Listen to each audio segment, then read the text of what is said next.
Well, hey there, everybody. Welcome back to the channel, and thanks for hanging out with me again on your Sunday morning. So, in this week's episode of What's on the Wall, we're looking at the little things. Back, I don't know, 15 years ago, probably, or more. I can't honestly remember when the mini-Ts came out.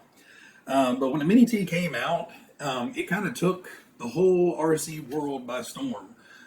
It was just something unseen before, unprecedented release. You know, it was fast, it was nimble, it was agile, it could jump, but it was tiny compared to the 10 scale stuff everybody else was used to. You know, back then a small car was a 12 scale, carpet racer, and that was kind of a little niche group of guys running those. The guys that can actually drive because they're insanely fast. But, for, a general RC enthusiast, he basically had 10 scale. It wasn't really in a mini market at that point. And then this dropped, and, everybody's, was like, that looks goofy. And then when you saw one run, you'd be like, shut up and take my money. So I bought this shortly after they were released. I'd seen it in the magazines, and I went to my semi-local hobby shop at that point, which was, an hour drive away, and took a look at them and just was really impressed on how well it was built. It was really, really a shrunk down, scaled down, 10 scale truck at that point. So it was just, I, begged and pleaded, and, my wife finally caved and let me buy one.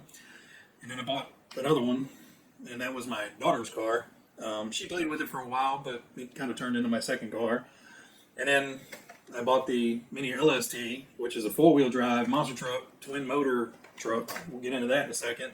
And then they released the micro-T, which, again, I was kind of like, it's probably going to be a toy. But it is exactly a teeny tiny scaled down version of the mini-T. Suspension arms, the shocks, everything is just a shrunk down version of this. So you had the full scale or full 10 scale Losi triple XTs and stuff like that at the time, and then you had the mini-T, and then now you had the micro-T. So when I got this, I was not expecting a ton out of this. That thing freaking rips. For a teeny tiny little car, if you have pets in the house, that is terrifying to them. My cats hate it. My dogs hated it. It is just a spastic little fast, agile car. Of course, it doesn't jump terribly well. It's, a little mini micro car, but that is super fun. So the neat thing about this, I honestly couldn't tell you where I put it at the moment, but this came with a little tiny 8AA charge brick. So you could run the car. When the battery died in the car, you could literally just unplug the battery and plug it into that little charge brick and charge it anywhere. This was a backpack car, 1000%.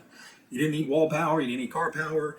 If you had 8AAs in that little brick, it would charge this guy up in 15 minutes or so, and you were back out running. So that was really cool. Plus, you could use it as a wall charger by taking the AAs out and plugging it in. So these took little tiny mini 6-cell packs, and you could also get, I think, 7-cell packs for them. So these you could just hook up to your regular charger with an adapter and charge those little nickel metal hydride packs or NiCad packs. The only problem with those is they were just, you would run them and then you would have to tear the whole car apart and change out the battery and then put the whole car back together to do it. It wasn't bad, but not as convenient as this little guy was. This, you just pop the battery out, pull the plug it in, plug it back in, put the body back on, you're done. Anyway, these were super fun. And, after they were out for a little while, tons of hop-up parts came out, aluminum and, springs and all kinds of tuning things, tires. So these had a ton of support for quite a while. Sadly, it's getting harder and harder to find some of the parts. Some of the parts are still available and fairly cheap, but it is getting kind of hard for to find some of these. The mini-lst, that one was, again, kind of mind-blowing when it came out. It was a twin motor truck, full-time four-wheel drive, the cool, aggressive, like Bogger style tires like the bigger brother had. And it ran great. The only problem with these is it came with the Losi, multi-channel synthesized radio. And the problem with those radios is after a while, that little synthesizer in there tends to go bad. And then you no longer can talk to the car, or it's extremely glitchy, and you have to cycle through the channels over and over and over again to find one that'll bind well, and eventually it just stops working. So that's what's wrong with this one right now. Is I need to go through and put a new speed control and a new receiver in there, because that all-in-one unit is shot, and it won't communicate to the radio at all. Both of these are running off my Spectrum radios. This guy I actually have a brushless system in, and this one I still have the stock brush system in. I do have a little mini monster horsepower Trinity motor for this that came out of this one that I'm going to be putting in this one. But as you can see, the stock buggy came with the truck. But you can also, I think this was a Parma body that you could buy that turned it into a buggy. The only thing you had to do was basically cut the body to fit underneath of your shock tower up here, and there was already an existing body post inside of the body that you could just clip that right down to, and then you use the factory body post up here. For some reason, these never caught on. I loved them. I think it was just because the stock tires just looked so big because they were the truck style tires. But I really loved it. And this one has a aftermarket speed control in it and a Spectrum receiver, which is really hard to pack all that into this teeny tiny little shell. So this one is packed full of stuff. This one, obviously, it's the same setup, but you have much more room in there to run it. And this one, you have even more room because it's an even larger truck. And then we move to modern day. So now we have the Losi Mini-B, which is the modern day buggy version. They have the new Mini-T 2.0, and then they have the Mini-B. Since I already had the Mini-T and I wanted a proper buggy, I went for this. And I have to say, these are awesome, awesome cars. Probably a little bit better for indoor running than outdoor running, depending on what you have. Obviously, if you have a concrete driveway or an asphalt driveway or something, perfect for that. You will kind of shred the tires after a while. But if you have like a big open unfinished basement, oh my God, set up a track, put up some little cardboard jumps and stuff in there. These things are awesome. You can actually get around corners fairly quickly, or you can kind of power slide around corners once you get the hang of it. But this is, once again, a almost perfectly scaled down replica of the current Losi buggies. It has the gull wing design. The turnbuckles on it are awesome. It works so well. The shocks are so nice. The only problem is it kind of comes with those kind of carpet clay tire tires on it. So perfect for carpet racetracks, stuff like that. But for outside and loose dirt and stuff, it does want to kind of spin out and do donuts.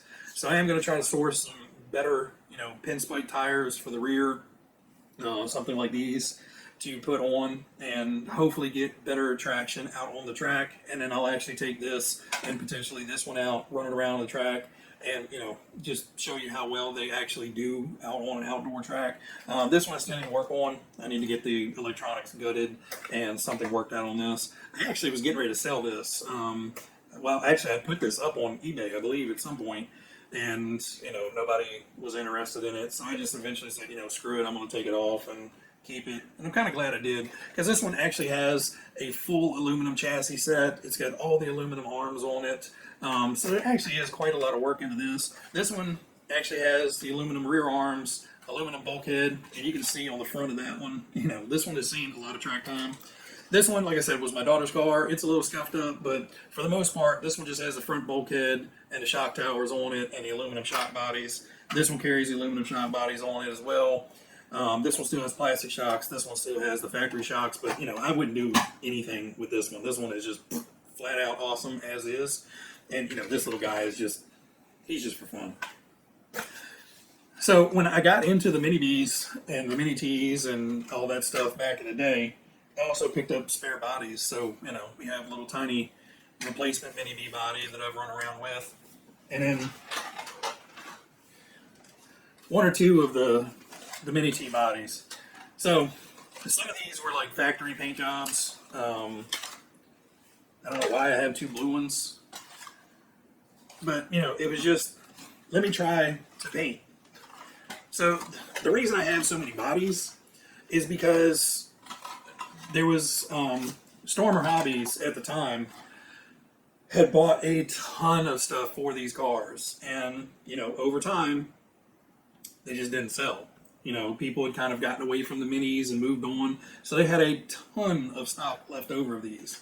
So these are the two factory bodies that came with the cars. This is what the factory body would have looked like. This one has some terrible tribal graphics on it. But then we went to let's see if we can learn how to paint. And so I was able to buy most of these bodies for, I think, about $4 a piece.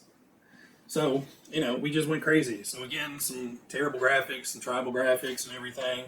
But, we also went with let's do the cool drippy paint job. It was just one of those things to where we just cycled through a ton of different paint jobs. And like this one hasn't even had the body post cut out in it. I just painted it and it was like, yeah, that's cool. And that's where we left it. A lot of these had been run at least once or twice.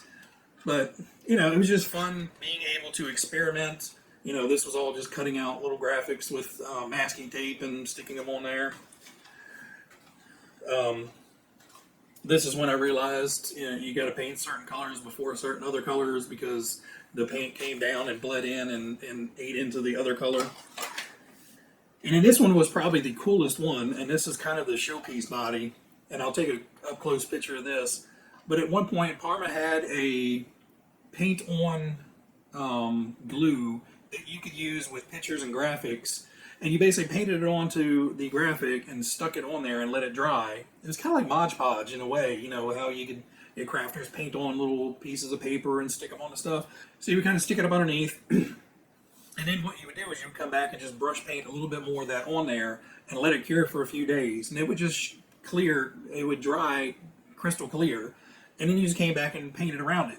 So in this one, this is actually from an old Coca-Cola magazine ad. And I literally it just had really cool graphics and they were the perfect size. So I just cut them out, glued them into the body, took the airbrush, sprayed black around them, and then just back painted it blue. And it turned out absolutely awesome. I'll get some up-close pictures of this one. But yeah, this one's always kind of been my favorite.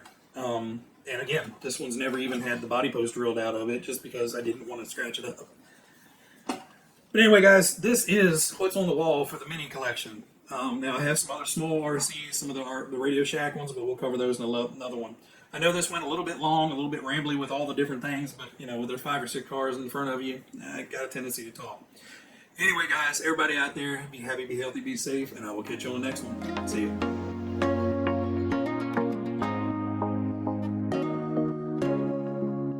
That boy sure can't talk too much.